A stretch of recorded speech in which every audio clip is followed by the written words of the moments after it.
বন্ধুরা, আপনারা দেখছেন মহাসড়কে কিভাবে হাতি দিয়ে চাঁদাবাজি।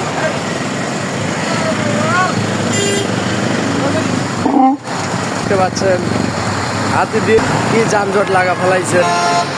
এভাবে হাতি দিয়ে চাঁদাবাজি করছে এরা দিনে দুপুরে। সামনে আর একটা হাতি আপনারা দেখতে পাচ্ছেন, একবার ও নিচ্ছে একবার এ নিচ্ছে, কি যে একটা অবস্থা। এই যে সালাম দেওয়ার পরেই এই যে টাকা লাগে থামিয়ে ফেলেছে। এক গাড়ির কাছে দুটা হাতি কিভাবে বিভ্রান্তি করতেছে মানুষকে, আপনার একদম দাপিয়ে বেড়াচ্ছে।